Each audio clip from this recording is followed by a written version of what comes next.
सदैव नमः विठ्ठलं चिन्तयामि नमो विठ्ठला राधया पांडुरंगा नमो रुक्मिणी माऊली ज्ञानगंगा नमो पुंडलिका नमो चंद्रभागा नमस्कार माझा रुक्मिणी पांडुरंगा पांडुरंगा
करो बाबाजी सद्गुरुदास तुका ओम नमो ज्ञानेश्वरा करुणा करा दयाळा तुमचा अनुग्रह लाभलो पावन झालो चराचरी ओम ब्रह्मानंदम परमसुखदम केवलम ज्ञानमूर्तिम गलवादितं गगन सदृश्यं तत्त्वमस्यादि लक्षणम् एकं नित्यं विमलमचलं सर्वादि साक्षीभूतं भावातीतं त्रिगुणरहितं सद्गुरुं नमामि गुरुर्ब्रह्मा गुरुर्विष्णु गुरुर्देवो महेश्वरा गुरुर्साक्षात् परब्रह्म तस्मै श्री गुरुवे नमः।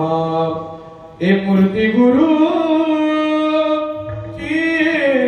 पाहिली माझी देव पूजा झाली जप तप नाही मना लागे गुरुच्या चरणा चंद्रज्योतीचा उजाळा डोळे भरून पाहिला तुका म्हणे गुरुनाथा माझ्या हृदयी राहो आता वचन ऐका कमलापती माझी अंकाची विनंती कर जोडितो कथे काळी आपण असावे जवळी मस्तक माझा पायावळी या वारकरी संतांच्या ऐसियाचा पदर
तुम्हा आलो रामदूता काय भक्तीच्या त्या वाटा मजला भाव्या सुबटा साधावया भक्तिकाश नाही लाज धरीत ऐसी आसी शरण जावे शक्ती दिवेन वंची विठला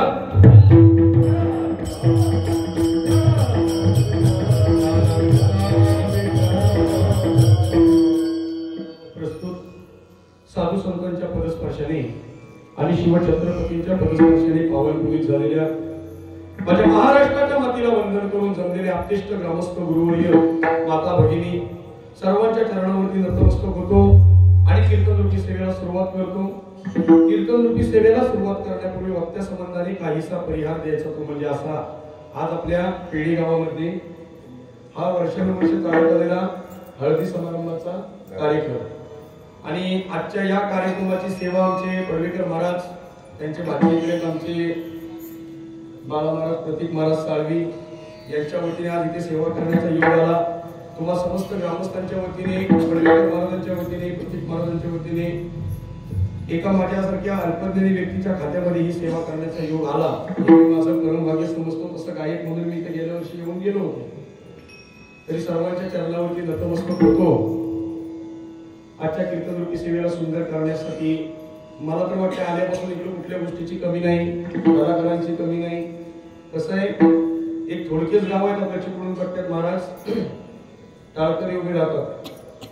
आदित्य महाराजांना माहिती आहे, अंकुश महाराजांना माहिती आहे, हे अर्धा पट्टा इकडचं सोडून गेल्याच्या त्याच्यात कीर्तन हा तेव्हा इथं कुठल्या गोष्टीची कमी नाही। आजच्या कीर्तनरूपी सेवेला सुंदर करण्यासाठी तुमच्याच गावचं एक आदर्श नेतृत्व असणारा आपल्या परिसरातले उत्तम वाजपी आज त्यांचं कीर्तनात सुद्धा मोठे योगदान आहे।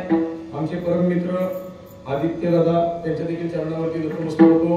आज जवळजवळ खूप वर्षांनी भेट झाली आमच्या अंकुश महाराजांबरोबर त्यांच्या देखील चरणावरती नतमस्तक होतो। पडवेकर महाराज आहेत, इकडे विलेकरी बाबा आहेत। आता बऱ्याच जणांची नावं मला माहित नाही पण चेहऱ्यांची ओळख आहे तेव्हा काय सर्वांची नावं घेत बसत नाही। श्री संतांची या चरणावरी साष्टांग हे करी याच्यातच सर्वांची नावं घेतली असं समजा। त्याचप्रमाणे चौकदार असतील समस्त ग्रामस्थांच्या पुनश्च एकदा नतमस्तक होऊन काही कीर्तनाचे नियम आहेत। आतमध्ये मंडळी बसलेली येऊ शकते का बाहेर? आज कार्यक्रम महिला मंडळांचा आहे म्हणून त्यांनी सांगितलं नाही ना इकडे यायचं नाही म्हणून। काय सांगितलं होतं तर या आलं तर जरा बरं होईल मला।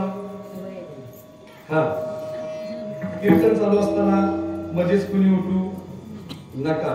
कीर्तन चालू झाले किती वाजता कोणाला लक्षात आहे का? 9:30 नंतर। ऐशी कीर्तन मर्यादा ही संतांच्या घरची कीर्तन 2 तास चाललं. 9ला चालू झालं असतं तर 11ला संपवलं असतं. चालू कितीला झाले? 9:30. 11ला संपेल याची आशा कुणी बाळगू नका. 2 तासात कीर्तन संपवलं. त्यातला आपला जवळजवळ 1 तास निघून गेलेला आहे. माझ्याकडे 1 तास बाकी आहे. फक्त कीर्तन चालू असताना कुणी उठू नका. कारण कसं आहे, एकदा उठला आपली भिंग तुटली की मग तेवढ्या कार्यक्रमाचा एक मौल असतो तो निघून जातो. तुमच्या चरणावरती नतमस्तक अगदीच इमर्जन्सी असेल तर उठलं तरी चालेल. तिथं काही मी कोणाला अडवत नाही. पण कारण नसताना कोणी उठू नका. कोणी उंचावरून पाहत असतील तर त्याने आधीच खाली बसून ऐका. कारण कसं आहे, मी इथून मी कीर्तन करतोय म्हणजे ते तुमच्यापेक्षा मी ज्ञानी नाही. पण ज्या गादीवरती उभा आहे ही गादी कोणाची आहे? हा, मग त्याचा अपमान होता कामा नाही. कधीही कीर्तन उंचावरून ऐकायचं नाही. ही जागा उंचावरची जागा आहे, तिथे बसलेला आहे. पण काही जण कट्ट्यावरून, झाडावरून, शर्यती झाडावरून बघतील. ऐका, असं उंचावरून का बसू नका. कारण कसं आहे, आज ज्याच्या दरबारामध्ये हा कार्यक्रम चालू आहे, आता 8 दिवसाचा सप्ताह झाला. हनुमंतरायाचाच होता ना बाबा. या हनुमंतरायाचं मला चरित्र काढून पहा.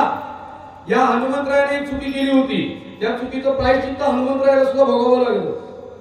ज्या वेळेस महाभारतामध्ये युद्ध चालू होतं आणि त्या युद्धामध्ये, त्या रणांगणामध्ये भगवान श्रीकृष्णाने अर्जुनाला ज्या वेळेस गीता सांगितली, ती गीता या हनुमंतरायाने उंचावरून ऐकली. उंचावरून, ध्वजावरून ऐकली. ती ऐकली, पण त्याच्यानंतर 85ची युनिट हनुमंतरायाला मिळाली. मग त्याच्यानंतर मग त्याचा प्रायश्चित्त भोगून पुन्हा त्याला मूळ रूपात आणण्यात आलं. पण त्याचा भोग परमात्म्याला सुद्धा भोगावा लागला. तेव्हा तुमचं आमचं काय. म्हणून जर कोण उंचावरून ऐकत असतील तर आधीच खाली बसून घ्या. तेव्हा कुणी हे कीर्तन चालू असताना कुणी उठायचं नाही. बरोबर विठ्ठल.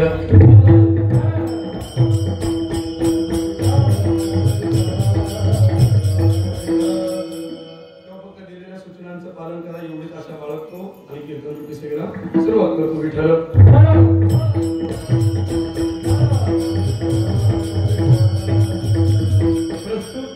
प्राप्त प्रसंगी प्राप्त स्थळी कीर्तन रूपी सेवेकरता निवडलेला अभंग किंवा निरूपणा करता निवडलेला अभंग सर्वश्रेष्ठ श्रीमंत वैकुंठ सदर वैराग्याची मूर्ती संप्रदायाच्या कळशावरती विराजमान असणारे देहूचे महान साधू, देहूचे महान संत, जगतवंदनीय विश्वाधिकार आणि चिन्मय स्वरूपानंद परमात्म्याचे जवळचे लाडके भक्त आणि जगद्गुरु पदाचे 3 नंबरचे मानकरी संत तुकाराम महाराज यांचा भक्तिपर प्रकरणातील उत्कृष्ट असा 4 चरणाचा अभंग तुमच्याने आमच्या पाठातला निवडलेला. अभंग कठीण नाही. अभंग बऱ्याच जणांच्या पाठ परिचयातील आहे. अभंग साधा आहे, अभंग सोपा आहे. पहा, जगद्गुरु पदाचे हे 3 नंबरचे मानकरी तुकाराम महाराज. मग एखाद्याच्या मनामध्ये प्रश्न येऊ शकतो की जर हे 3 नंबरचे जगद्गुरु असतील तर मग पहिले 2 कोण? वसुदेव वसुतम देवम कंस चाणूर्यवर्धनम देवकी परमानंदम कृष्णम वंदे. हे 1 नंबरचे. आद्यगुरु शंकराचार्य 2 नंबरचे. आणि भक्तीचं कर्ज परमात्म्याच्या डोक्यावरती चढवलं. एका जन्मामध्ये नाही, युगायुगात. म्हणजे परमात्म्याने जेवढे अवतार घेतले कृतयुगापासून, तिथपासून या तुकोबानी देवाच्या डोक्यावरती भक्तीचं कर्ज चढवलं. कसं काय? महाराजांचं प्रमाण आहे. जे जे झाले अवतार तुका त्यांचे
तर कृतयुगामध्ये जे भक्त प्रल्हाद म्हणून जन्माला आले ते त्या कलियुगातले तुकाराम महाराज. पहा, नीट लक्ष द्या. जे त्रेतायुगामध्ये प्रभू रामचंद्रांची ज्याने भक्ती केली ते वालीपुत्र अंगद, तेच या कलियुगातले तुकाराम महाराज. द्वापार युगामध्ये भगवान श्रीकृष्णांची ज्याने भक्ती केली ते उद्धव, म्हणजे या कलियुगातले तुकाराम महाराज. या कलियुगामध्ये साक्षात तुकाराम महाराज म्हणजे जे जे झाले अवतार तुका त्यांच्या बरोबर.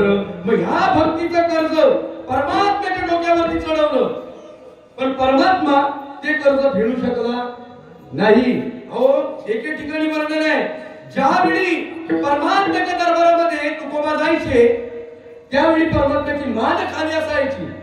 मान खाली असायची आणि परमात्मा तुकोबाला म्हणायचा, तुकोबा काहीतरी मागा. पण तुकोबांकडे बघून परमात्मा कधीच म्हणत नव्हता. परमात्म्याची मान खाली, डोळे खाली, आणि मग तुकोबांना प्रश्न करायचा, तुकोबा काहीतरी मागा. पण तुकोबाने कुठलीही गोष्ट परमात्म्याकडे मागितली नाही. अहो, परमात्म्याने सांगितलं द्रौपदीला साड्या पुरवल्या, आपण उपमन्यूला दुधाचा सागर दिला. तुकोबाने सांगितलं त्याने तुझ्या नावाचा धावा केला, मी तुझ्या नावाचा धावा करत नाही, मला कुठल्याही गोष्टीची गरज नाहीये. तरी पण देवाचं काही भागेना. अहो, तुकोबा काहीतरी मागा. तुकोबाने मागून महाराज काय मागितलं? तुकोबाने आपल्या संसारिक जीवनासाठी कुठलीही गोष्ट महाराज मागितलेली नाही. पहिलीच गोष्ट मागितली, हेची दान देगा देवा, तुझा विसरण व्हावा, गुण गाईन आवडी तीच माझी सर्व जोडी. पहिलीच मागितली गोष्ट देवाचं भागेना. तुकोबा, अहो, माझा विसर तुम्हाला कधी पडलाच नाही, ही तुमची काय मागणी असावी? नाही भागत, म्हणून दुसरी मागणी केली, हीच भावी माझी आस, जन्मी तुझा दास. तुकोबा, तुम्ही जन्माजन्माचे माझे दास आहातच, मग ही तरी मागणी काय आहे?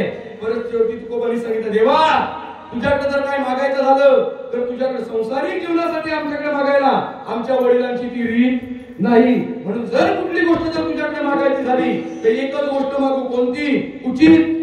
अनुचित गोष्ट मागणार नाही. काही मागणे हे अमानुचित, वडिलांची रीत जाणत असे. म्हणजे उचित गोष्ट तीच आम्ही तुझ्याकडे मागू, अन्यथा दुसरी कुठलीही गोष्ट मागणार नाही. मग आपला भक्त संकटात पडतो कधी आणि मी त्याच्या मदतीला धावतो कधी, हा परमात्मा वाट बघायचा.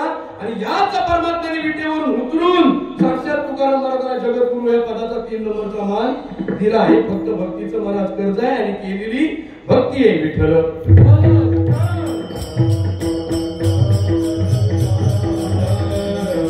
मग हेच तुकोबा या भक्तिपर प्रकरणाच्या अभंगामध्ये प्रणिपात करतात. साधा माझ्या भक्ती काज नाही लाज धरीत. आपला भक्त संकटात पडतो कधी आणि त्याची परतफेड करण्यासाठी परमात्मा त्याच्या घरी येऊन राबतो कधी, या गोष्टीची परमात्मा महाराज वाट पाहायचा की आपला भक्त संकटात पडतो कधी. पण बरं, आल्याच्या नंतर तोच परमात्मा कुठल्याही प्रकारची मनामध्ये लाज न धरता आपल्या भक्ताच्या घरी जाऊन राबला. महाराजांनी वर्णन केलं, जो परमात्मा मनामध्ये लाज न धरता आपल्या भक्ताच्या घरी येऊन राबतो, ऐसियासी शरण जावे शक्ती जीवे न वंची. त्या परमात्म्याला तुम्ही शरण जा. कारण आपला भक्त संकटात पडल्याच्या नंतर आपल्या भक्ताला वाचवण्यासाठी कितीही ताकद लागू द्या, देव पणाला लावतो. शक्ती जीवे न वंची. मग या परमात्म्याने केलं काय? भीष्मपण केला खरा, धनुर्धरा रक्षिले. त्या द्वापार युगामध्ये महाभारताचं युद्ध घडलं, त्या भीष्मांचा पण सुद्धा याने खरा केला आणि आपला धनुर्धर अर्जुन, या अर्जुनाचं सुद्धा रक्षण केलं. धनुर्धरा रक्षिले. मग साधकाने प्रश्न केला तुकोबाला, एवढं जर तुम्ही सांगताय तर याला काही पुरावा आहे? तुकोबा म्हणतात, आम्ही कुठलीही गोष्ट पुराव्या शिवाय बोलत नाही. तुका म्हणे साक्ष हाती तोम्या चित्ती धरियेला. या गोष्टीचा पुरावा माझ्याकडे आणि त्याच पुराव्याशिवाय मी त्याच्या चरणाचा स्पर्श करत नाही. तोम्या चित्ती दरियेला त्या चित्तावर महाराज एक विध त्याची भक्ती करतो असा या अभंगाचा धावता भावार्थ माझ्या संक्षिप्त भाषेत तुमच्या समोर मांडण्याचा प्रयत्न केलेला आहे विठ्ठल.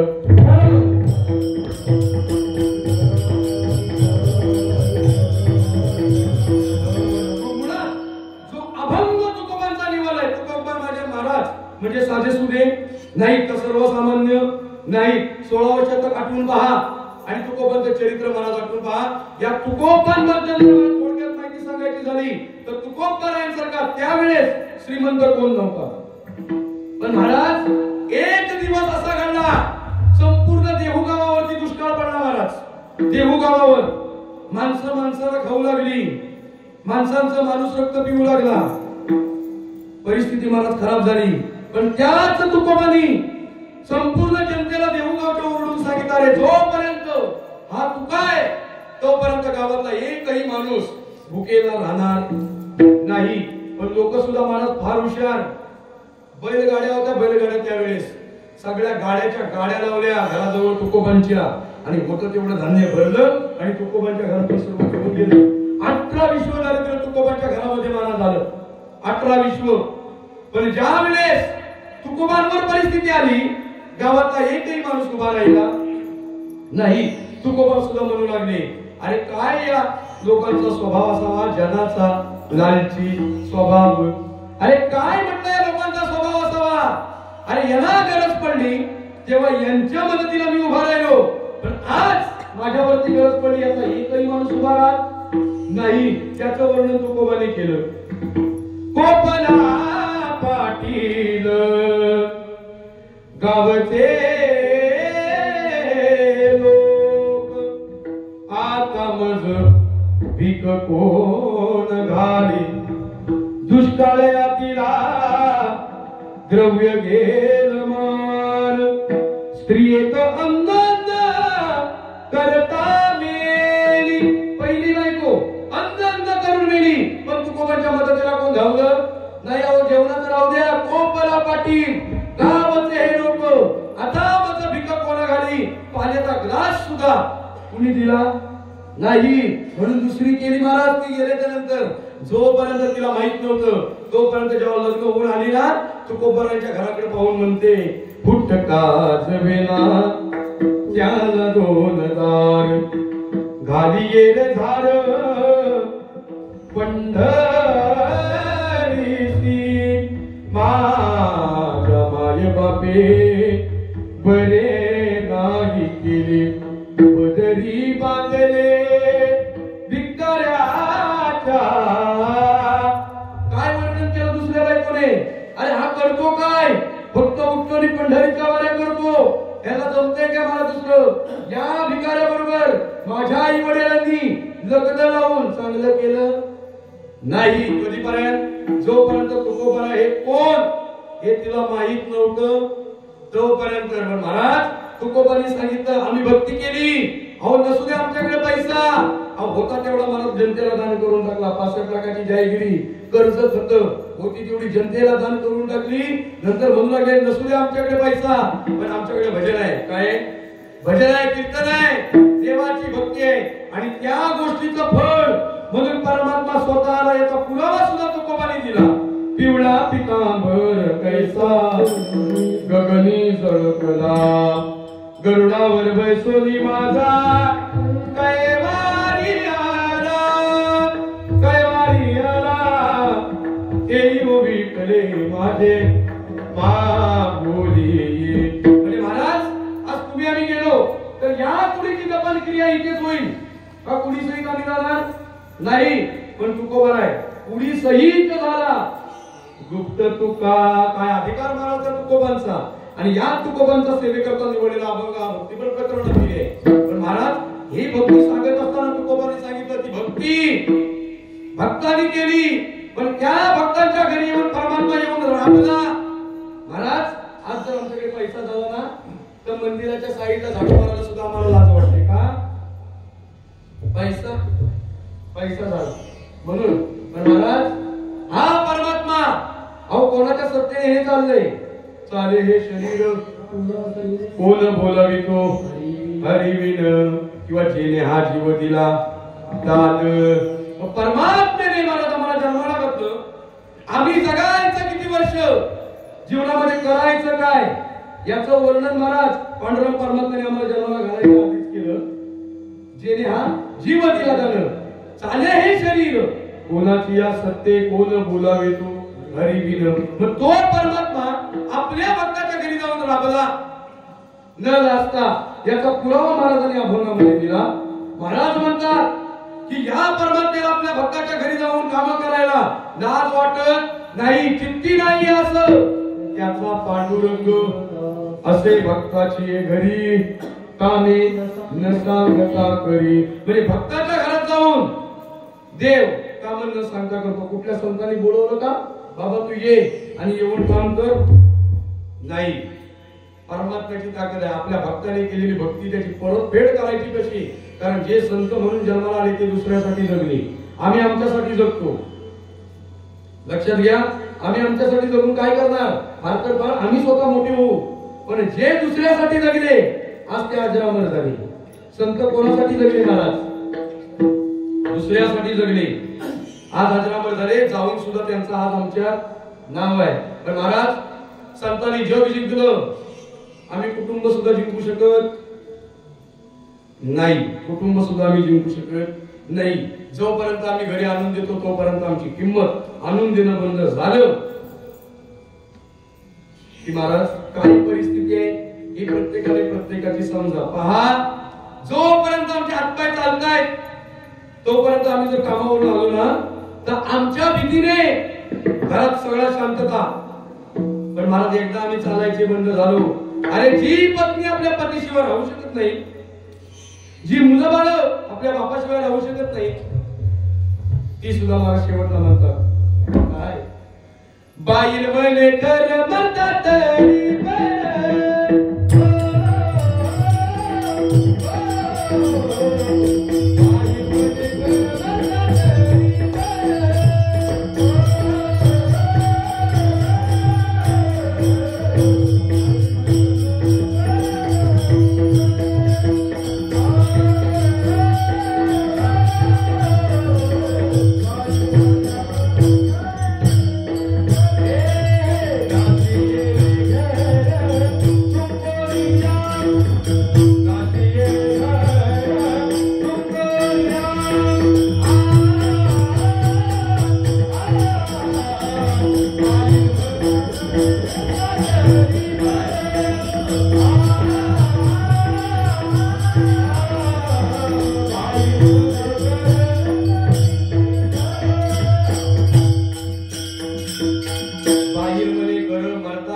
परिस्थिती आहे. कधीपर्यंत महाराज, जोपर्यंत आम्ही आनंद देतो तोपर्यंत आमची किंमत आहे. म्हणजे हे चरण कसं आहे, जोवरी चरण गात तोवरी म्हणती माझा माझा. कधीपर्यंत, जोपर्यंत आम्ही पैसा आणून देतो तोपर्यंत. एकदा आणून द्यायचं बंद झालं की आमची घरातली किंमत संपली. मग परमात्म्याला विनंती केली महाराज याच संतांनी, देवा या जनाबाईंचा जर अभंग काढून पाहाल ना तर एक विनंती परमात्म्याकडे केली, जर तुझी देवा जर भक्ती घडून जर घ्यायची असेल तर या जीवनामध्ये काही गोष्टी जाचक आहे तुझ्यापर्यंत पोहोचू देणार नाही, त्या गोष्टीचं मरण होऊ द्या. ऐका, जनाबाईंनी खंडोबाला नवस केला, खंडे राया तुझ करीते नवसू मरू दे रे सासू. खंडे राया मरू दे रे सासू. कुठली ही का नाही, या सासूला नाही, या शरीर रूपी मध्ये आतमध्ये जी बसलेली सासू आहे तिला. कशासाठी, तुझ्या भक्तीपासून काहीतरी ती बाजूला करेल म्हणून. मग जर देवा तुझी जर भक्ती व्हावी असं जर वाटत असेल तर मुळात या शरीरात बसलेली जी सासू आहे ना तिला म्हणून लावले. परत त्याचा भाग थोडासा वेगळा, पण आपल्याला भक्तीचा विचार करायचा आहे. पहा, मग तुकोबांनी वर्णन केलं की साधा वया भक्ती काज नाही लाज धरीत. मग असा कुठल्या भक्ताच्या घरी जाऊन परमात्माने जाऊन कामं केली न लाजता. ऐका, चोकोबारायांच्या पत्नीचं बाळणपण जवळ आलं, चोकोबारायांच्या पत्नीचं बाळणपण जवळ आलं. चोकोबारायांनी आपल्या चोकोबारायांच्या पत्नीने चोकोबारायांना सांगितलं, ऐकलं का, बाळंतपण जवळ आले, तुम्ही जा आणि तुमच्या बहिणीला घेऊन या. आणि बहिणीला आणण्यासाठी म्हणून चोकोबा बाहेर गेले. महाराज, पंढरीला वारी चालली होती. बेभान झालेले चोकोबा आपल्या बहिणीकडे न जाता गेले कुठं? पंढरपुरात. पंढरपुरामध्ये गेले. जगाच्या मार्गाला मला प्रश्न पडला की हा आपल्या पत्नीला आणण्यासाठी, बहिणीला आणण्यासाठी म्हणून जात होता, तो आला माझ्या भेटीला, मग आता चोकोबांच्या पत्नीचं काय होणार? महाराज, जगाच्या मार्गाला प्रश्न पडला म्हणून जगाच्या मार्गाने स्वतः विटेवरून खाली उडी मारून चोकोबारांच्या बहिणीचं रूप घेतलं. आणि महाराज येऊन चोकोबारांच्या घराच्या समोर उभा राहिला परमात्मा आणि दरवाजा ठोकला. तिथं पण महाराजांनी प्रमाण दिला, बहिणी उघडा दार हाका मारी.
चोकोबांच्या घरामध्ये प्रवेश केला.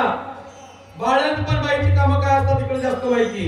ऐका, या बाळंतीण बाईला हालू सुद्धा दिलं नाही. आडावरून पाणी भरणं, कचरा काढणं, जेवण करणं, गुरा म्हशींची शेण काढणं कोण करत होता? जगाचा मालक चोकोबांच्या बहिणीच्या रूपात येऊन. ती मुळात बहीण नव्हती, चोकोबांची बायको ओळखू सुद्धा शकली नाही. पण 1.25 महिना परमात्मा जाऊन चोकोबांच्या घरामध्ये राबला. कसा? नाही लाज न लाजता. पण महाराज, चोकोबाला तिकडे जेव्हा समजलं, अरे मी घरातून बाहेर कशासाठी पडलो आणि आलो कुठे, त्यावेळी चोकोबा तिथून आले. महाराज आले, पण ज्यावेळी चोकोबाला येताना पाहिलं ना परमात्म्याने, परमात्मा जाऊन विटेवरती उभा राहिला आपला मूळ रूप धारण करून. ऐका, तिथे गेल्याच्या नंतर, तिथे उभा राहिल्याच्या नंतर चोकोबा जेव्हा घरामध्ये गेले, चोकोबाचं बायकोचं बाळंतपण मला झालं होतं. सगळी परिस्थिती चांगली होती. चोकोबांच्या बायकोने सांगितलं, अहो ऐकलत का, तुमच्या बहिणीने येऊन माझी खूप सेवा केली, काहीतरी करून तिला एखादी साडी तरी भेट द्या. चोकोबा म्हणतात, अगं मला माफ कर, माझी चुकी झाली, नाही जाता आलं मला माझ्या बहिणीकडे. चोकोबाची पत्नी म्हणजे असं येण्यासारखं काय बोलताय? अहो इथं येऊन 1.25 महिना तुमची बहीण, इथून मला हालून सुद्धा दिलं नाही. जेवढी गोट्यातली गुरं, त्यांचं शेणकेर, आडावरून पाणी भरणं, जेवण, कचरा येऊन तुमच्या बहिणीने केलं, माझं बाळंतपण केलं तिने, आणि तुम्ही काय नाही म्हणताय? पण जे चोकोबाला समजायचं होतं ते चोकोबा समजले. कसला परिणाम हा? फक्त भक्तीचा. साधा मया भक्तीचाच नाही लाज घरीत. मग आपल्या परमात्म्याने आपल्या भक्ताच्या घरी येऊन कामं कशी केली? न लाजता केली. मनामध्ये कुठल्याही प्रकारची लाज धरली नाही. मग अजून काही संतांचा याच्यामध्ये मला समावेश होतो. या चोकोबारांची भक्ती काय सांगावी? अहो ज्यावेळेस मंगळवेढ्याची भिंत पडली ना, त्यावेळी चोकोबाराय मला जखमी होऊन त्याच्यामध्ये मरण पावले चोकोबा. जगाच्या मालकाच्या डोळ्यातून पाणी आलं. नामदेवरायाला हाक मारली, नामदेवा काही प्रकारात तुम्ही मंगळवेढ्यात जा आणि चोकोबांची हस्ती घेऊन या, मला माझ्या हाताने विसर्जन करायची आहे. पण ज्यावेळी नामदेव तिथे गेले, नामदेव महाराज जगाच्या मार्गाला बोलू लागले, तेव्हा कितीतरी लोक त्या भिंतीखाली चिरडून गेली. मग त्याच्यातली चोकोबारांची हस्ती मी ओळखू कशी? नामदेवाला सांगितलं, तुम्ही जा तर काहीतरी मार्ग मिळेल. तिथे गेल्याच्या नंतर महाराज एक हाड उडत होता. हाड, त्या हाडामधून विठ्ठल विठ्ठल ध्वनी ऐकू येत होता. ती हस्ती होती चोकोबारांची. काय भक्ती असावी महाराज. मग या भक्तीची परतफेड म्हणून परमात्मा अशा भक्तांच्या घरी येऊन राबला. नाही लाज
जनाबाई, मला ज्या वेळेस जनाबाई परमात्म्याला भेटण्यासाठी पंढरीत वडिलांबरोबर आल्या ना, वडिलांना म्हणू लागले, बाबा आता मला इथून परत घेऊन जाऊ नका, मी इथंच राहणार. कोणासाठी राहिली होती? जगाच्या मालकासाठी राहिली होती. पण आपले वडील सुद्धा हुशार होते. तिचे उचलला हात नामदेवरायांच्या हातामध्ये दिला. नामदेव महाराजांच्या घरामध्ये गेल्याच्या नंतर ज्या जनाबाई परमात्म्याकडे पाहण्यासाठी तिथे थांबल्या होत्या, परमात्म्याच्या भेटीला त्यांना जाऊ सुद्धा देत नव्हतं. निघाल्या ना जनाबाई, कपडे धुवायचे, निघाल्या जनाबाई, पाणी भरायचंय, निघाल्या भेटीला की काही नाही काही काम समोर असायचं महाराज. पण जनाबाईला काय परमात्म्यापर्यंत जाऊ देत नव्हतं. पण तोच परमात्मा जनाबाईच्या भेटी करता यायचा. ज्यावेळी जनाबाई दळण दळायचं काम चालू करायचं ना, तेव्हा ओळ्या म्हणायच्या, सुंदर माझे जाते गा फिरते कौतुकी, ओव्या गाऊ कौतुके तू ये रे बाप विठ्ठला. या ओव्या परमात्म्यापर्यंत पोहोचत होत्या आणि परमात्मा दळण दळण्यासाठी तिथे येत होते. पहा, आम्ही टेपवर किंवा डीजे वरती किंवा आमच्या साऊंड सिस्टीम वरती ओव्या ऐकत असतो. ओव्या गाऊन स्वरात दास जणीच्या घरात दळण दळिले सख्या श्री घरी आडचोरीचा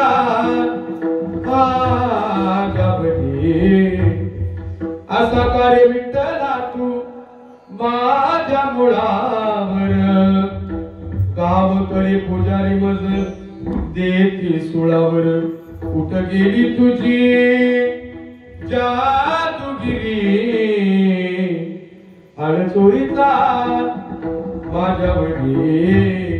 परमात्म्याने दशमीच्या दिवशी जनाबाईला वचन दिलं होतं, जनाबाई जेवढं तुझं राहते तेवढे काढून ठेव, आजच्या रात्री आपण संपूर्ण दळून मोकळं करायचंय.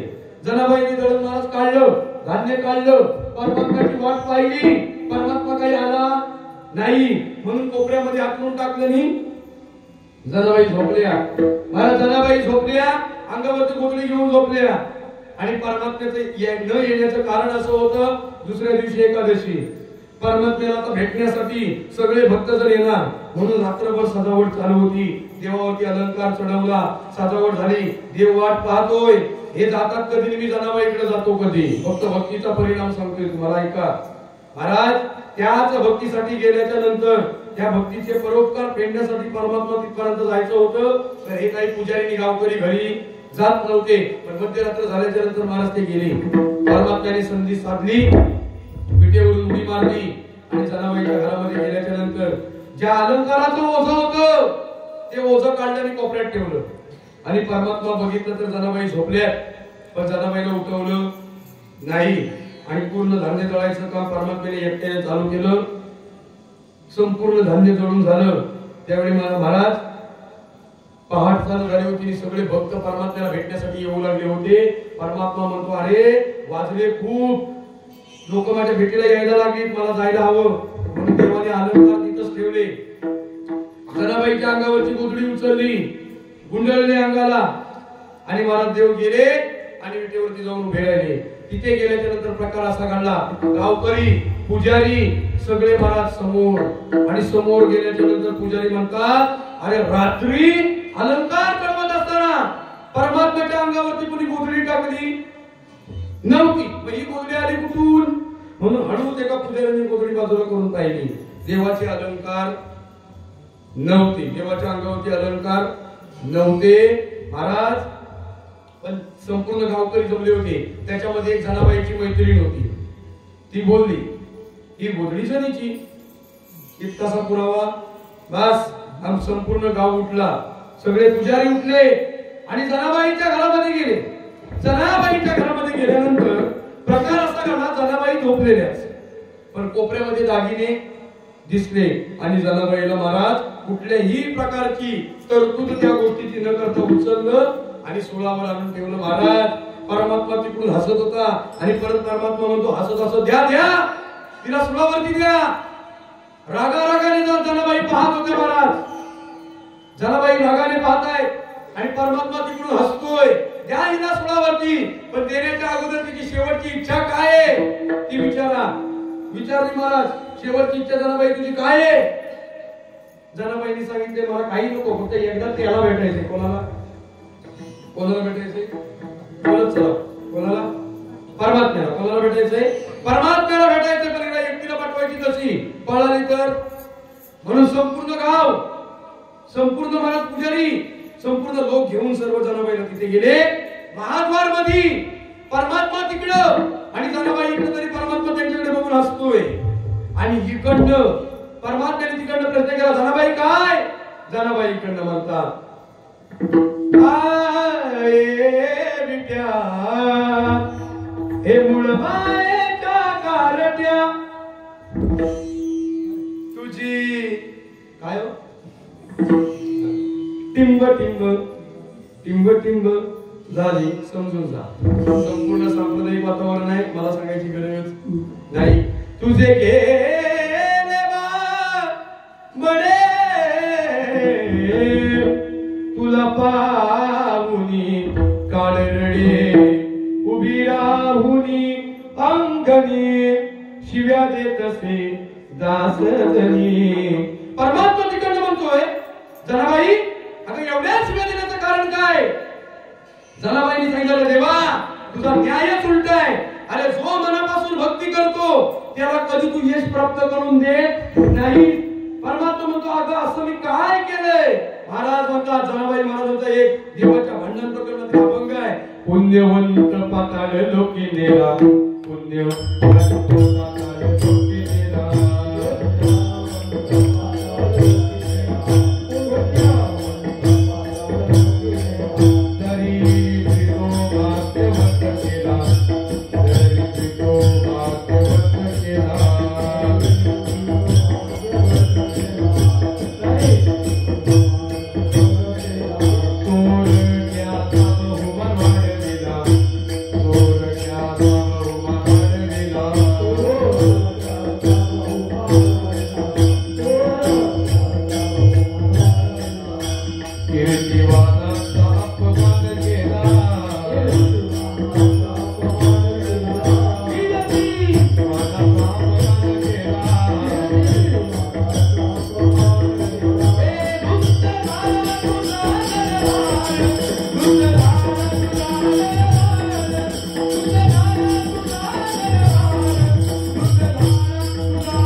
पुण्यवंत पाताळ लोकी नेला.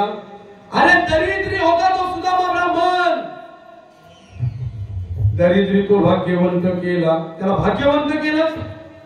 अरे चोरटा होता तो वाल्या कोली, पण आध्यात्मिक क्षेत्रामध्ये त्या वाल्या कोणाला इतका मान मिळवून दिला. त्रेतायुगामध्ये तू जन्म घेण्याच्या अगोदर, तू जन्माला आल्याच्या नंतर वागायचं कसं हे त्या चोरट्याच्या हातातून लिहून घेतलंस. चोरट्याचा बहुमान वाढविला आणि कीर्तिवान होते ते राजा नल आणि राजी दमयंती, त्यांचा पण अपमान केला. आणि कीर्तिवान होते ते पांडव, पण भर सभेत त्या 5 पांडवांचा अपमान केला. हा तुझा न्याय आहे का? देवाची भांडण, पण देवाला मला शिव्या देऊन महाराज देवाला सांगितलं, पण तरी पण परमात्म्याला त्या गोष्टीची नाही लाज. कुठल्याही प्रकारची मनामध्ये लाज त्या परमात्म्याने आपल्या भक्तासाठी धरली नाही. म्हणजे भक्तांनी दिलेल्या शिव्या सुद्धा देवाला मान्य कराव्या लागल्या. नाही लाज धरित मग साधा बया भक्ती काज, नाही लाज धरित. माझ्या अनेक संतांच्या घरी जाऊन देव राबला. महाराज नाथ महाराजांचं उदाहरण जर घेतलं ना, तर नाथ महाराजांना एक अनुसरून निळोबारायांनी एका अभंगाची महाराज रचना केली. द्वारकेची मूर्ती एक नाथा घरी, हरी कावडीने पाणी भरी. म्हणजे द्वारकेची मूर्ती म्हणजे परमात्मा, पांडुरंग परमात्मा एकनाथांच्या घरामध्ये कावडीने पाणी भरत होता. आणि शिवाय निळोबारायांनी त्याच अभंगाच्या शेवटच्या चरणामध्ये त्याचं वर्णन केलं.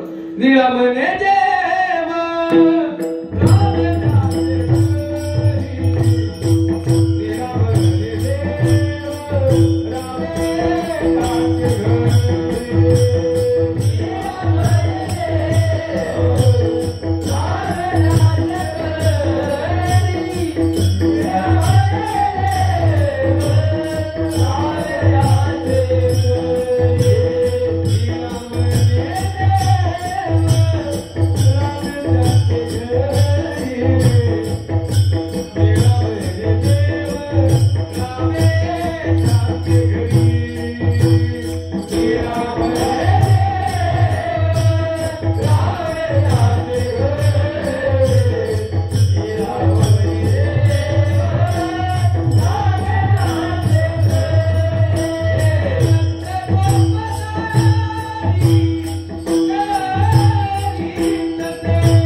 दत्त आहे ते ज्यावेळी नाथ महाराज कीर्तन करायचे ना, दत्त महाराज त्यांचे चोपदार म्हणून उभे असायचे. काय अधिकार संतांचा महाराज, काय अधिकार.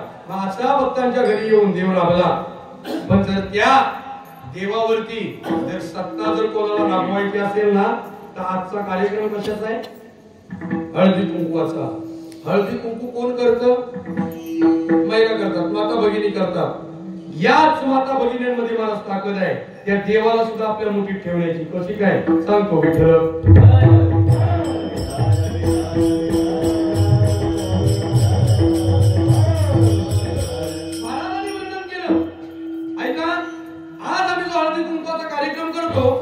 कपाळाला कुंकू कोणाच्या नावाचं?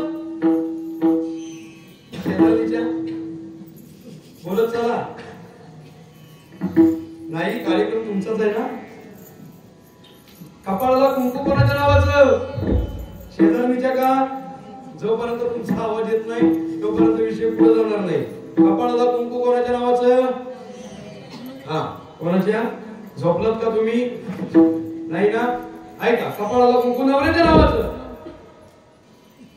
हळदी कुंकू करण्याचा अधिकार कोणाचा आहे? जी सौभाग्यवती आहे तिचा. दुसऱ्या कोणाचा नाही.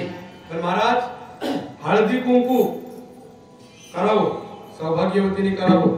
पण जेवढं आपण महाराज अधिकाराने हळदी कुंकू करतो तेवढीच इज्जत त्या नवऱ्याची सुद्धा घरामध्ये झाली पाहिजे. ऐका, महाराजांनी वर्णन केलं, तुका म्हणे पतिव्रता तिची देवावरी सत्ता.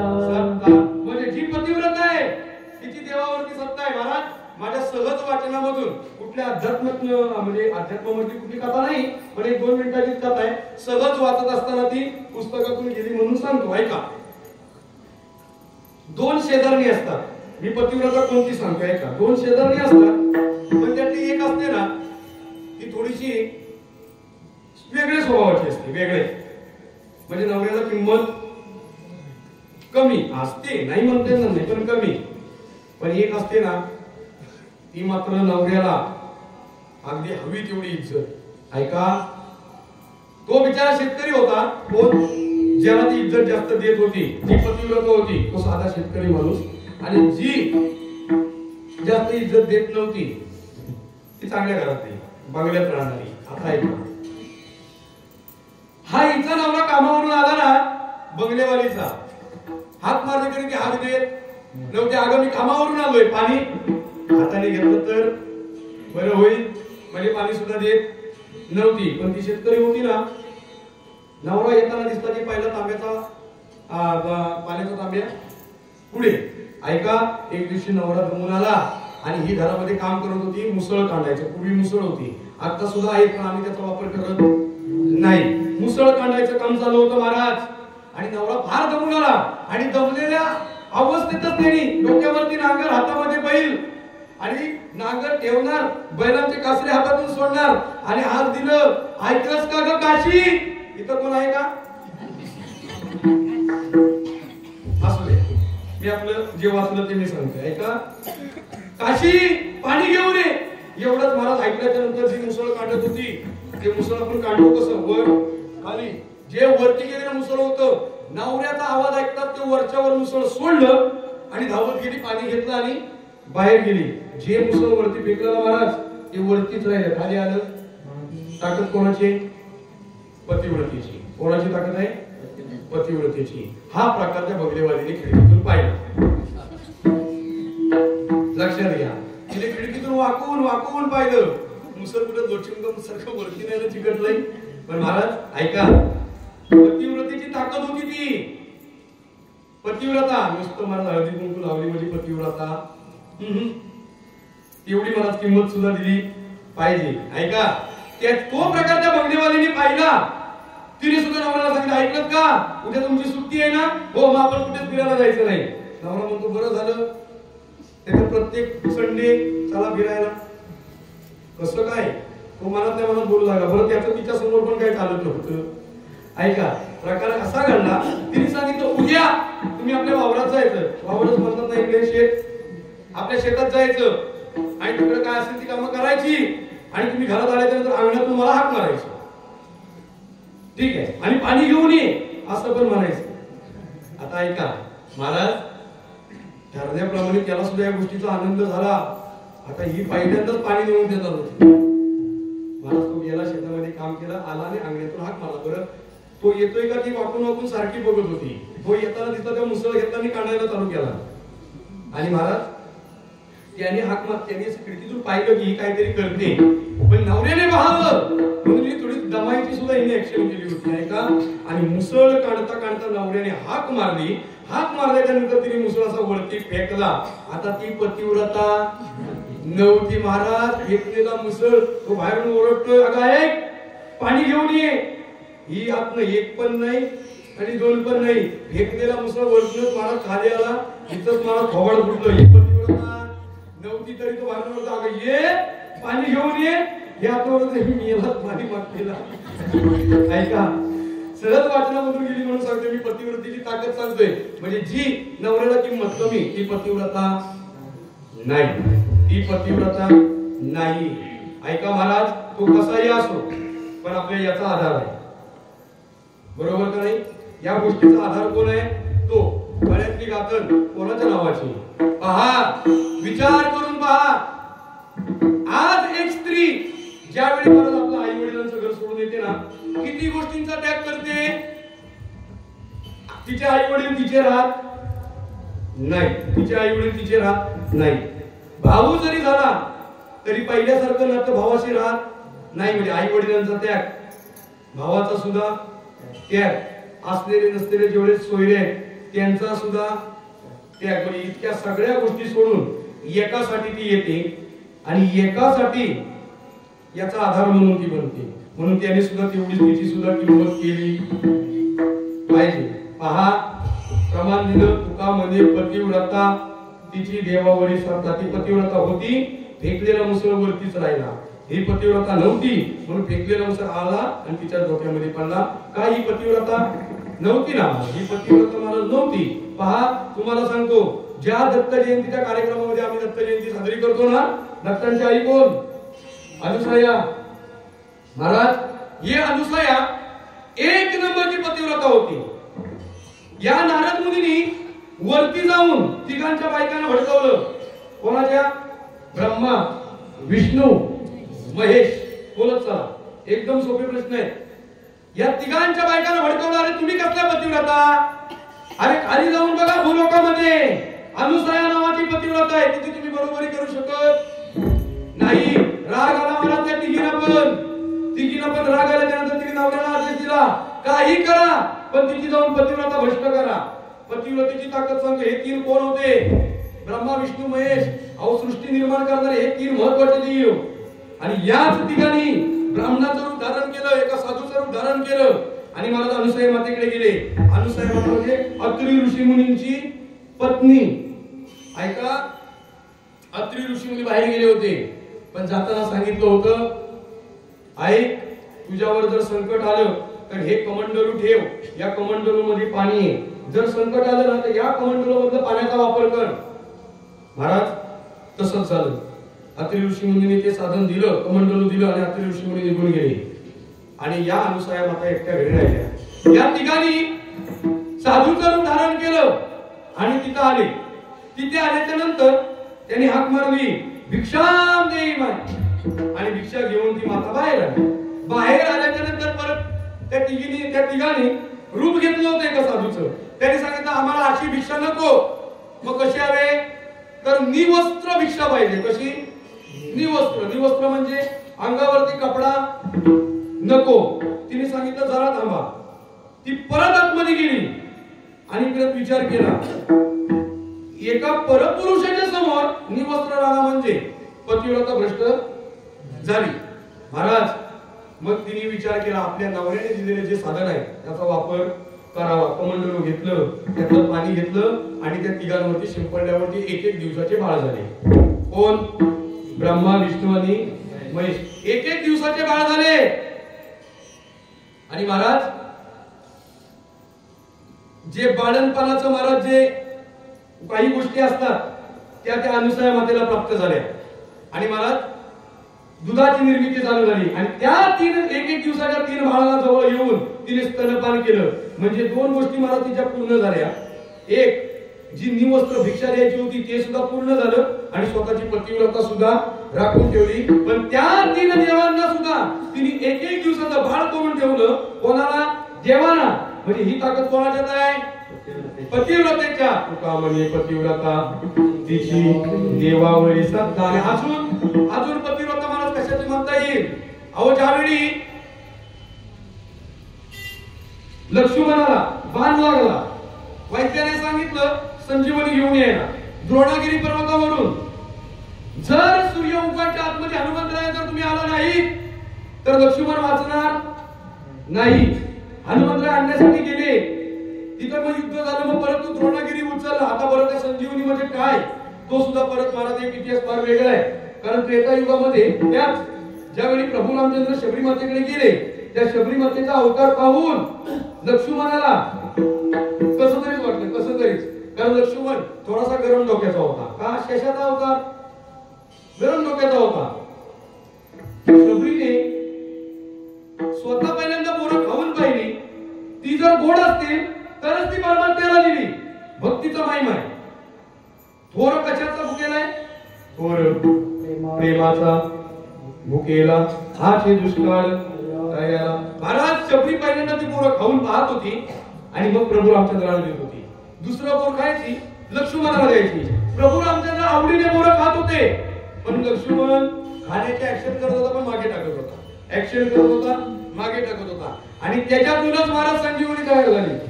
आणि तोच द्रोणागिरी पर्वत उचलला. आणि हनुमंतराय ज्यावेळी वरून भ्रमण करत होते, लक्ष्मणाच्या बायकोचं खालून लक्ष गेलं. हाक मारले हनुमंतरायाला, हनुमंतराया कुठे? हनुमंतरायाने वरून सांगितलं, माते आता थांबू नकोस, लक्ष्मणाचा जीव धोक्यामध्ये. मी जर गेलो नाही तर लक्ष्मण वाचणार नाही. कोणत्याही परिस्थितीत सूर्य उगवायच्या आतमध्ये मला तिथे पोहोचायचंय. एवढंच आहे. हनुमंतराय तुम्ही खाली या. बोलवलं हनुमंतरायाला, आटापिटा केला. हनुमंतरायाने, माते माझ्याकडे वेळ नाही, मला जाऊ दे. सूर्य उगवला तर प्रॉब्लेम होऊन बसेल, लक्ष्मण वाचणार नाही. त्या सूर्याला सुद्धा लक्ष्मणाच्या बायकोने सांगितलं, ऐक रे सूर्यदेवा, जर उगवलास, माझा नवरा जर व्यवस्थित व्हायचा जर उगवलास ना तर तुला सुद्धा जाळून टाकीन. कोणाला? सूर्याला. काय अधिकार होता पतिव्रतेचा?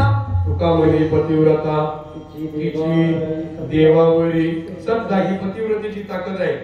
पण पतिव्रता कोणाला म्हणावी?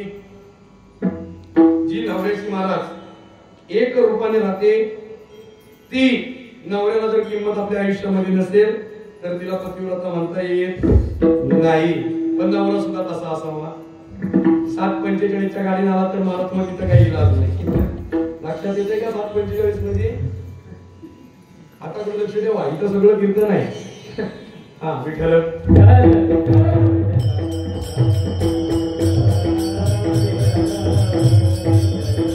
म्हणजे हा भक्तिमुठी परमात्मा येऊन आपल्या भक्तांच्या घरी राबला. त्या परमात्म्यावर सुद्धा राज्य करायची ताकद कोणाची आहे? पतिव्रतेची आहे. नवऱ्याचं आयुष्य वाढवायचं असेल तर प्रथमतः सौभाग्यवती ज्याचे त्यांनी साडी नेसून डोक्यावरती पदर घालावा.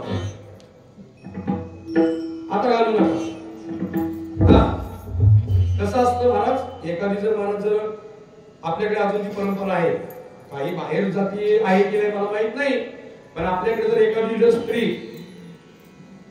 दुसरीकडे जर एखादी पाहुणी गेली तर तिला हळदी कुंकवाचं देणं दिल्याशिवाय आपण घरातून बाहेर पाठवत नाही. तिची ओटी भरल्याशिवाय बाहेर पाठवत नाही. आजकालची महाराज फॅशन झाली. जसं कलियुग, जसं युगाप्रमाणे महाराज चालावं लागतं. साडी ही गोष्ट फक्त आता कार्यक्रमातच राहिली, अन्यथा कुठं राहिलेली नाही. तिथं काय महाराज आपण तर बोलूच शकत नाही. कारण काय, जसा देश तसा वेश. विज्ञान फार पुढे निघून गेलं, त्याच्यामुळे आता ह्या गोष्टी कमी होत निघाल्या. तिथे काय महाराज आपण बोलू शकत नाही. पण सौभाग्यवती म्हटल्याच्या नंतर आपण जेव्हा दुसऱ्यांकडे जातो त्यावेळी तिला हळदी कुंकू लावून तिची ओटी भरल्याशिवाय आपण घरातून बाहेर पडू देत नाही. ही आपली हिंदू संस्कृती आहे, त्याला म्हणतात हळदी कुंकू. विठ्ठल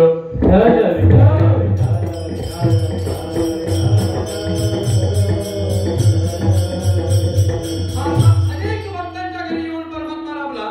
त्यातली एक कथा सांगतो महाराज पुढे होतो. जवळजवळ आपली वेळ संपत आलेली आहे. आता ऐका, देव नुसता परमात्म्याच्या आपल्या भक्ताच्या घरी येऊन राबत नाही, काय काय करतो त्याला बारकाईने लक्ष द्या. फार महत्वाचा दृष्टांत आहे. एक मुलगी जवानीमध्ये झाल्याच्या नंतर वडिलांनी तिचं लग्न करायचं ठरवलं. त्या मुलीवरती महाराज लहानपणापासून इतके संस्कार झाले, इतके संस्कार बोलायचं काम नाही. पण बापाचं आणि मुलीचं प्रेम एकदम घट्ट. बापाने सांगितलं मी माझ्या मुलीला जास्त लांब देणार नाही, म्हणून शेजारच्याच वाडीमध्ये महाराज स्थळ बघून लग्न लावून दिलं. त्या मुलीवरती इतके संस्कार महाराज. सकाळी उठल्याच्या नंतर काकड आरती पासून संध्याकाळी हरिपाठ नित्य नियम चालू झाला. मुलगीचं 18च्या पुढे गेल्याच्या नंतर मला मुलगीचं लग्न लावलेली. पूर्वी लग्न होऊन एखादी जर स्त्री घरामध्ये गेली ना की तिला नवऱ्याकडची एक पाठराखीण ठेवायची. आहे का पद्धत? एक पाठराखीण. मग ती एवढी असली तरी चालेल, पण तिच्या बरोबर कोणतरी ठेवायची. म्हणजे ती कचरा काढायला गेली तरी ही तिच्या बरोबर. हा, हसण्याचा विनोदाचा भाग नाही, पण जे आहे ते. ही फुलं काढायला गेली तरी ती तिच्या बरोबर. इतकं महाराज सगळे आपले पूर्वी नियम होते. आणि महाराज तिथून गेल्याच्या नंतर हिला नित्याने हरिपाठाचा महाराज चालू. संध्याकाळची वेळ झाली, ही गेली बागेत फुलं काढायला. दुसऱ्या दिवशी पूजेचा कार्यक्रम होता. लग्न नुकतंच झालं काल. एक दिवसाची गॅप आणि दुसऱ्या दिवशी पूजेचा कार्यक्रम. फुलं काढण्यासाठी म्हणून बागेत गेली. आणि संध्याकाळी महाराज हरिपाठाचा टाइम झाला. आणि संस्कारी मुलगी होती. ही आपल्या नवऱ्याच्या घरी न येता आपल्या वडिलांच्या घराची वाट चालू लागली. पण तेवढ्यात पंढरीला वारी चालली होती. ही वडिलांच्या सुद्धा घरामध्ये न जाता ही पंढरीला गेली. कुठे गेली? पंढरीला गेली. जगाच्या मालकाला प्रश्न पडला, आता मला सांगा, एखाद्या मुलीचं लग्न झालं आणि जर ती पंढरीला गेली तरी आपल्याकडे बोंब काय उठेल? समजून चला. येते का लक्षामध्ये तुमच्या? समजून चला. कोणी विश्वास ठेवणार नाही की पंढरीला गेली म्हणून. ती गेली म्हणते. ऐका, पण जगाच्या मालकाला ह्या गोष्टीची चिंता होती. इकडे शोधाशोध चालू झाली नवऱ्याकडं. पण नवऱ्याने सांगितलं फार सुसंस्कृत मुलगी आहे, त्याच्यामुळे ती दुसरी तिसरी कुठंच जाणार नाही. गेली तरी आपल्या वडिलांच्याच घरी जाईल, कारण ही वेळ हरिपाठाची आहे. आणि महाराज संपूर्ण महाराज तिथले सासरची लोक उठली आणि डायरेक्ट तिच्या घरी गेली. त्यावेळी ती हरिपाठाला समोर आपल्या वडिलांबरोबर बसली होती. आता ती बसलेली होती ना, ती नव्हती. जगाच्या मालकाला प्रश्न पडला, ही आली माझ्या भेटीसाठी पंढरीत, तर ही पंढरीत आली, या गोष्टीवर कोणी विश्वास ठेवू शकत नाही. म्हणून जगाच्या मालकाने तिचा रूप घेतलं आणि देव तिच्या वडिलांच्या घरी येऊन बसला. तिचं रूप घेऊन बघता बघता मला 1.5-2 महिने झाले. मुलीला मला जाता जाता सांगितलं, मुली आता तुझं लग्न झालंय, हरिपाठाचा नित्य नियम हा आता तुझ्या घरी ठेव, आता इकडे येऊ नकोस, असं करायचं नाही. वडिलांनी समजूत घातली. सासरची माणसं तिला घेऊन गेली. बघता बघता 1.5 महिना झाला तरी ती पंढरीत गेलेली तिचा पत्ता नाही. हिच्या नवऱ्याबरोबर संसार करणारा कोण होता? जगाचा मालक होता. ऐका, इथं माझ्या मनात मी काहीच सांगणार नाही. जगाचा मालक महाराज इथे येऊन हिच्या नवऱ्याबरोबर संसार करत होता. पण महाराज ज्या वेळेस ती येताना दिसली ना, परमात्म्याने आपला मूळ अवतार धारण केला आणि परमात्मा विटेवरती जाऊन उभा राहिला. ही आली ती मला साधी आली नाही, रडत आली. रडत आली, रडत तिकडून महाराज दरवाजा बंद केला. देव रूमात गेली, परमात्म्याला समोर ठेवलं महाराज आणि त्या परमात्म्याशी बोलू लागली, अरे देवा, वारीला जात असताना जे जे माझ्या वयाचे दिसले किंवा जे जे माझ्यापेक्षा लहान दिसले त्यांना मी भाऊ म्हणून समजले. जे जे माझ्यापेक्षा मोठे होते त्यांना वडिलांची जागा दिली. मग देवा, पोटात वाढणारा गर्भ कोणाचा आहे? प्रश्न केला, पोटात वाढणारा गर्भ कोणाचा आहे? परमात्म्याने सांगितलं, भक्ताला वेडी झालेलं मी फार भक्त बघितले, पण तुझ्यासारखा अति वेडा भक्त मी कधी पाहिला नाही. मला सांग, दुसऱ्या दिवशी तुझी पूजा होती आणि तू माझ्या भेटीसाठी पंढरीला आलीस. आता जर तू घरात येतेस तर तुला या सासरच्या माणसाने जवळ केली नसती. म्हणून तुझं रूप घेतलं आणि तुझ्या नवऱ्याबरोबर येऊन 1.5-2 महिने मी संसार केला आणि ते तुझ्या नवऱ्यापासून राहिलेलं गर्भ मी तुझ्या पोटात दिल्याच्या नंतर मी उठलो आणि जाऊन माझ्या जागेवरती उभा राहिलो. म्हणजे इतक्या खालच्या पातळीला सुद्धा जाऊन भक्त परमात्मा आपल्या भक्तासाठी न लाजता काम करतो. नाही लाज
की आम्ही जन्माला आलोय, आम्ही कधीच मरणार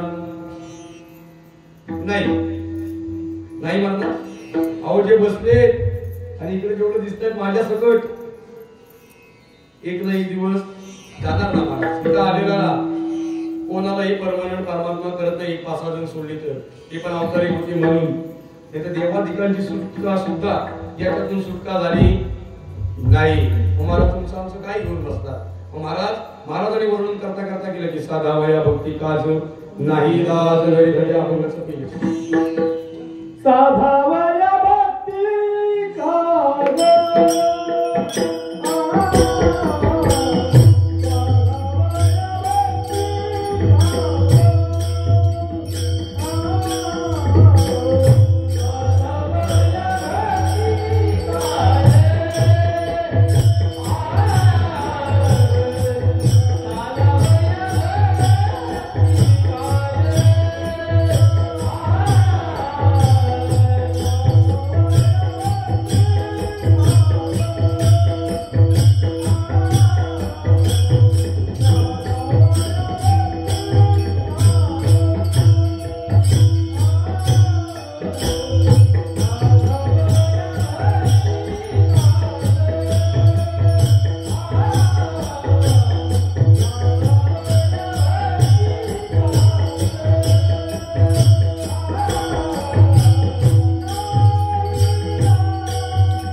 शरण जावे शक्ती दिवे नवचो. महाराजांनी सांगितलं की जो परमात्मा आपल्या भक्ताच्या घरी येऊन न लाजता काम करतो अशा परमात्म्याला तुम्ही शरण जा. कारण त्या परमात्म्याने स्वतःच्या शक्तीचा महाराज इतकी पणाला लावली कशासाठी, फक्त आपल्या भक्ताला त्यातून बाहेर काढण्यासाठी. मग अशा परमात्म्याला तुम्ही शरण जा. असा 2 चरणांचा एक धावता भावात आपण पाहिलेला. तत्पूर्वी एकदा सर्वांनी हाताने टाळी आणि मुखाने नाव घेऊन विठोबाला म्हणायचं गुरु विठोबा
शक्ती जीवे न वंची विठ्ठल.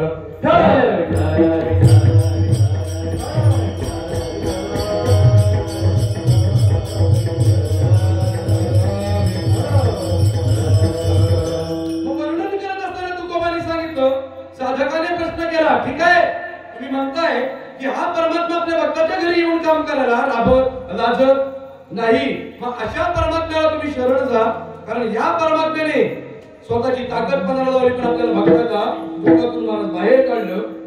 मग याने अजून केलं काय? तुकोबाने सांगितलं, द्वापार युग काढून पहा. महाभारतामध्ये जे भीष्माचार्य होते त्या भीष्मांचा पण सुद्धा खरा केला आणि आपला धनुर्धर अर्जुन त्याचं सुद्धा रक्षण केलं. कसं काय? ऐका महाराज, हे भीष्म म्हणजे साधे सामान्य सर्वसामान्य नव्हते. काय सांगावी या भीष्मांची महाराज ताकद. अहो फक्त पण केला होता, स्वतःचं मरण सुद्धा त्यांच्या हातामध्ये होतं महाराज, पण फक्त पण केल्यामुळे महाराज अडकले. पण त्यांनी एक पण केला होता महाराज त्यावेळेस. हे भीष्माचार्यांची ताकद एक फक्त महाराज सांगितलं महाराज एक गोष्ट. सकाळी सूर्योदयाच्या आतमध्ये पांडवांना संपून टाकणार. महाराज इतकीशी गोष्ट सांगितल्यानंतर जगाच्या मालकाला भगवान श्रीकृष्णाला प्रश्न पडला, कारण ते भीष्माचार्य आहेत, देव सुद्धा वचकून होता महाराज त्यांना. ते काय करतील सुगावं लागणार नाही, करावं काय भगवंताला प्रश्न पडला. पण ज्याला मारणार ज्याला संपवणार सांगितलं ना ते मस्त आरामात झोपले होते, कारण त्याला माहिती होतं जोडीला कोण आहे. श्रीकृष्ण घाबरण्यासारखं काही नाही. देव विचार करत होता करायचं काय. महाराज भरपूर वेळ गेला, शेवटी युक्ती साचवली महाराज डोक्यामध्ये. द्रौपदीला हाक मारली आणि जवळ बोलवलं. द्रौपदी ऐक, डोळ्यावरती पदर घे, चेहरा दाखवायचा नाही, मागून जायचं समोरून जायचं नाही आणि भीष्माचार्यांच्या जवळ पाया पडायचं.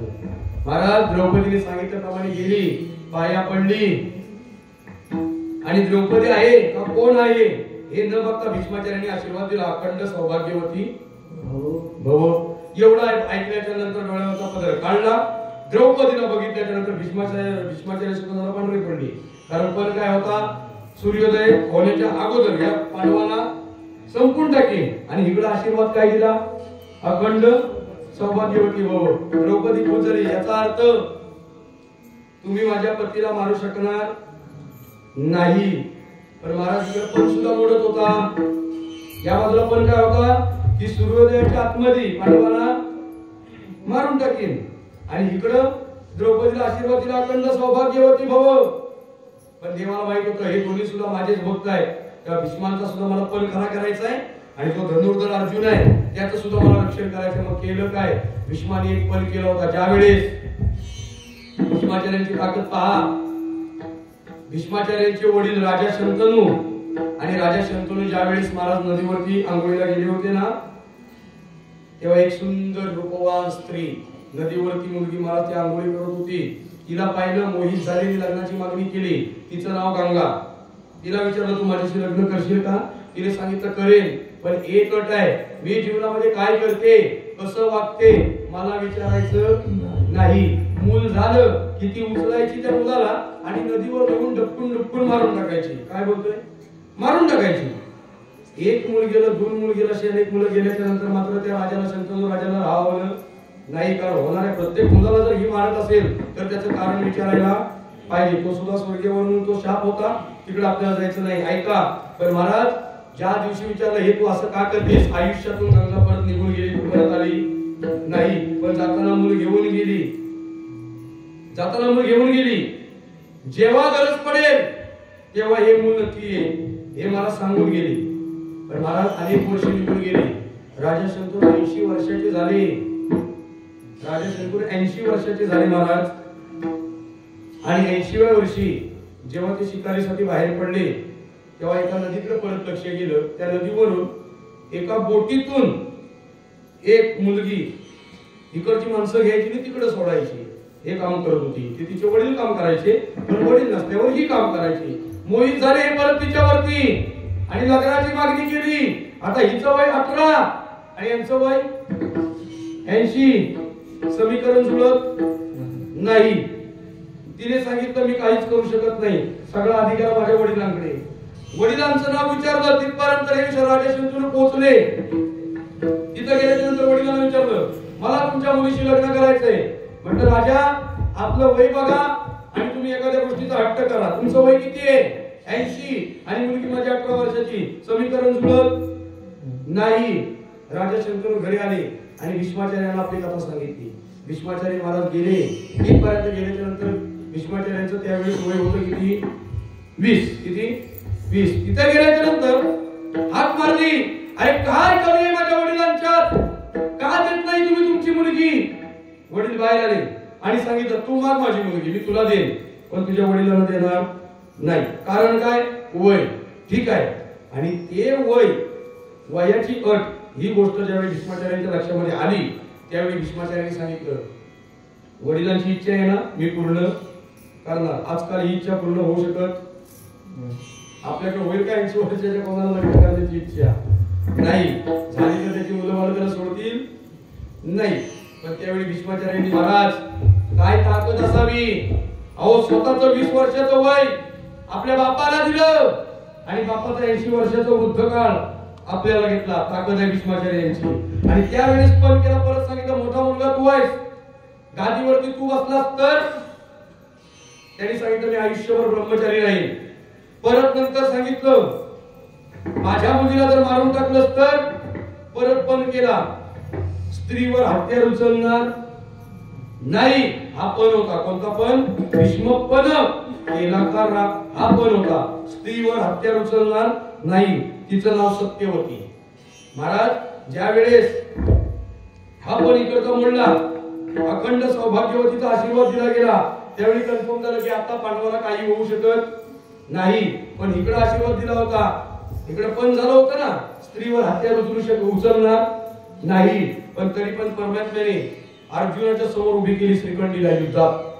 श्रीखंडी कोण होता महाराज? तो पुरुष पण नव्हता आणि तो स्त्री पण नव्हता. पण काय होता? स्त्रीवर हत्यार उचलणार नाही. भीष्म पण केला खरा, धनुर्धरा रक्षिले. म्हणजे भीष्मांचा पण सुद्धा खरा केला आणि आपला धनुर्धर अर्जुन याचं सुद्धा रक्षण केलं. हा पुरावा तुकोबाने दिला. भीष्म पण केला खरा, धनुर्धरा रक्षिले. ऐसी आसी शरण जावे, शक्ती जीवे न वैष्णव. साधकाने प्रश्न केला, या सगळ्या गोष्टी तुम्ही सांगताय, मग या गोष्टीचा काही पुरावा? तुकोबाने सांगितलं, आम्ही कुठलीही गोष्ट पुराव्याशिवाय बोलत नाही. तुका म्हणजे चाकून सांगे मज अनुभव आहे अंगे. तुका म्हणजे साक्ष हाती तो मी किती घरी गेला. मग परमात्म्याची भक्ती केल्याच्या नंतर तो परमात्मा आपल्या घरी येऊन राहतो. पण भक्ती करावी कशी? ज्याच्याकडे नाम आहे तो भक्ती करेल. याचा अर्थ ज्याच्याकडे नाम नाही तो करू शकत नाही याच्यातला भाग नाही. पण ज्याच्याकडे नाम आहे तो जरा जास्त लवकर देवापर्यंत महाराज जाईल. नाथ महाराजांनी वर्णन केलं. नाथ महाराजांना एका महाराज साधकाने प्रश्न केला, काहो नाथ महाराज, तुम्ही एवढं बोंबलून जर सांगताय की भक्ती करा, नामस्मरण करा, पण तुमचं कोण ऐकत नाही, तुमचं कोण ऐकत नाही. मग नाथ महाराजांनी सांगितलं, काय बा कोणाचे गेले किंवा एका जनार्दनी आमचं काय बा जायला, आम्ही फक्त सांगायचं काम करणार. रात्रीच्या भजनामध्ये पिंगळा प्रकरण महाराज होतं का? त्या पिंगळ्यामध्ये वर्णन झाला, अरे जरी नाही कळालं तरी दुसरा येईल, हे जरी नाही कळालं तरी दुसरा येईल.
तुम्ही सावध वारे वरचाळीला एका जनार्दनी आमचं काय बा जाईल पिंगळा महाद्वारी बोल बोल तुले का पिंगळा महाद्वारी वर्णन केलं मला संतांनी. परमात्म्याची भक्ती झाली पाहिजे कारण आमच्या शेवटच्या काळामध्ये या भक्तीशिवाय आणि नामाशिवाय आमच्यावर कुठलीही गोष्ट येणार नाही. आम्ही कितीही प्रमाणात राहिलो गमवलेली संपत्ती आमच्या बरोबर येणार नाही. जीवनामध्ये असलेल्या गोष्टी रूपी जेवढ्या वस्तू आहेत त्या सुद्धा आमच्या बरोबर येणार नाही. त्या झाल्या बाजूला ठेवा पण ज्याच्यावरती आम्ही सत्ता राबवतो तो शरीर सुद्धा आमच्या बरोबर येणार नाही. मग इथं आमचं काय आहे देह ही काळाचे धनकुबेराचे येथे मनुष्याचे काय आहे काही नाही महाराज आमचं. फक्त आम्ही मला जन्मामध्ये आलो भोग भोगण्याकरिता कर्माची फळं भोगण्याकरिता हा आमचा मला जन्म झाला.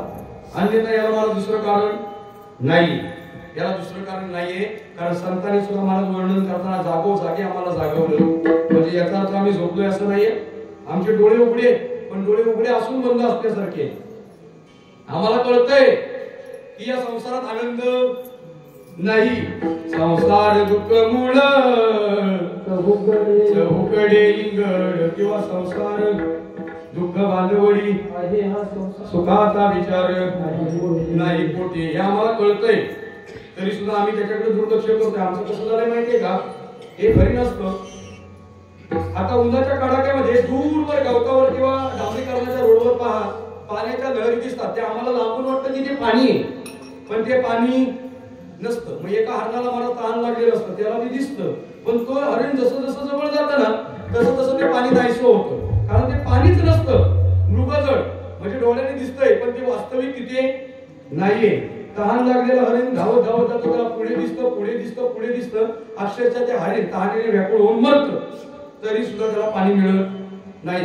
आम्ही फक्त या संसारामध्ये सुखाची प्राप्ती शोधतो सुख शोधत जातो पण आम्हाला सुख काही मिळत नाही. आणि एक दिवशी आमचा मृत्यू कधी येऊन डोळ्यासमोर राहतो आम्हाला सुद्धा कळत नाही. म्हणून महाराजांनी वर्णन केलं अंतकाळी जाच्या नामाने मोका तुका मनी सुका पार नाही.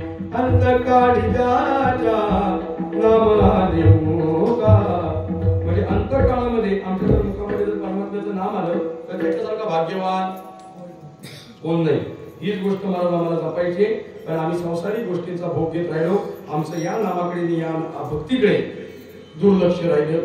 पण याची सुद्धा आठवण आम्हाला संतांनी काकड्यात करून दिली. तुम्हाला जर नाम घ्यायचं नसेल ना नका घेऊ. पण महाराज काही गोष्टी असे त्या पाहिल्या ना तरी आमची पाप जळून जातात. उठा उठा साधू संत साधा आपुले हित गेला गेला देह कैसा भगवंत उठोनी वेगेसी जाऊ रावळासी जळती पातकाच्या राशी कागड आरती देवळीला उठा जागे बाहेरा स्मरण करा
भय आले मोठे पंढरी वासुनी तुझला आस नाही कुठे. याच गोष्टी मला आमच्या बरोबर आहेत आणि याच गोष्टी आमच्या बरोबर येतील. अन्यथा तुम्ही म्हणाल तर कुठलीही गोष्ट आमच्या बरोबर येणार नाही. आजा गेला, पंजा गेला, बाप मसला गेला, देखत देखत नातू पंतू तोही तैसा झाला. महाराजांना वर्णन करताना एका साधकाने सांगितलं की तुकोबा तुम्ही एवढं जर म्हणताय हा परमात्मा आपल्या घरी येऊन काम करायला लाजत नाही, तर ठीक आहे आम्ही त्याला गेलो शरण, कारण त्याने कुठल्याही भक्ताला एवढी संकटातून बाहेर काढली, शक्तीचा वापर केला, पूर्ण शक्ती दिली, इतकं परमात्म्याने आमच्यासाठी केलं. त्याच परमात्म्याने महाभारतामध्ये भीष्मांचा पण खेळ केला आणि धनुर्धर अर्जुन याचं सुद्धा रक्षण महाराज केलं. महाराज याच्याकडे काही तुमच्याकडे पुरावा आहे? कुठलीही गोष्ट आम्ही पुराव्याशिवाय बोलत नाही. तुका म्हणे साक्ष हाती तोम्या चित्ती दही राज. मी म्हणाल ना महाराज, एखादी गोष्ट शेवटपर्यंत आमच्या जीवनाला पुरत नाही. अर्जुन महाराज धनुर्धर होता, पण ज्या वेळेस युद्ध वगैरे झालं, भगवान श्रीकृष्णाने सांगितलं की गोकुळवासियात जेवढ्या गवळणी आहेत तेवढ्या घेऊन तुम्ही या. अर्जुन एकटा आणण्यासाठी गेले, एकटे आणण्यासाठी गेले धनुष्य, आणि अर्जुन पुढे, आणि संपूर्ण गोकुळवासियातल्या सुंदर सुंदर निरुपवान स्त्रिया पंजाबला आले. त्यावेळी पंजाबच्या इथे हिसाब नावाचं गाव, आणि तिथल्या भिल्लांच्या पोरांनी पाहिलं यांच्याकडे सोनं नाणं दिसतंय, स्त्रिया सुद्धा रूपवान आहेत, आणि महाराज हल्ला केला त्या 10 पोरांनी, आणि अर्जुनाला महाराज बदललं. कोणाला? अर्जुनाला. अर्जुन रडत रडत आला महाराज वाक्याला, आणि भगवंताला प्रश्न केला, देवा मी अर्जुन, महाभारतातला प्रताप आपला माहितीये, अरे इतक्या जणांना मारली, पण आज अवघ्या 10 जणांनी मला मारली. देवाने सांगितलं कुठलीही गोष्ट आयुष्यभर पुरत नाही. अर्जुनाची ज्यावेळेस ताकद होती तोपर्यंत अर्जुन लढला. महाराज वय झालं, ताकद संपली म्हटल्यानंतर आपला सुद्धा बाप आज ना उद्या तयार होणार. महाराज कुठल्याही गोष्टीचा भ्रम करून इथं चालत नाही. आजा गेला, गंजा गेला, बाप बसला गेला, देखत देखत नातू पंतू होई तैसा झाला. तुका म्हणे साक्ष हाती तोम्या चित्ती धरी गेला. ऐसी आसी शरण जावे, शक्ती जीवेन वंची झालेली सेवा. ईश्वर चरणी प्रस्थापित करून भगवान हनुमंतरायाच्या चरणावरती नतमस्तक होतो, किंवा माता माऊलींच्या चरणावरती नतमस्तक होतो, समस्त ग्रामस्थांच्या चरणावरती नतमस्तक होतो. एवढे कारकरी विनीताई बाबा, मृदंगाचार्य, सोमदार, नायक मंडळी सर्वांच्या चरणावरती नतमस्तक होऊन, विशेष आभार सावंतवाल्यांचे, त्यांच्या देखील चरणावरती नतमस्तक होतो आणि सेवेला थांबवतो. बोलण्याच्या ओघामधून जरी एखादा अक्षर इकडे तिकडे गेला असेल, ते मागाशी पतिव्रतीमध्ये, तर माझा आपलं परत द्या, राग रुसवा काही ठेवू नका. महाराजांनी मला सांगितलं थोडस हळदी कुंकवाबद्दल बोला म्हणून बोललो, बोललो नसतो. ठीक आहे, झालेली सेवा ईश्वर तुम्ही प्रस्थापित करून समस्त माता भगिनींच्या चरणी नतमस्तक होतो आणि सेवेला सर्व ज्ञानेश्वर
सी असे सर्व गावे शक्ती दिवे नामांची विठ्ठल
Hare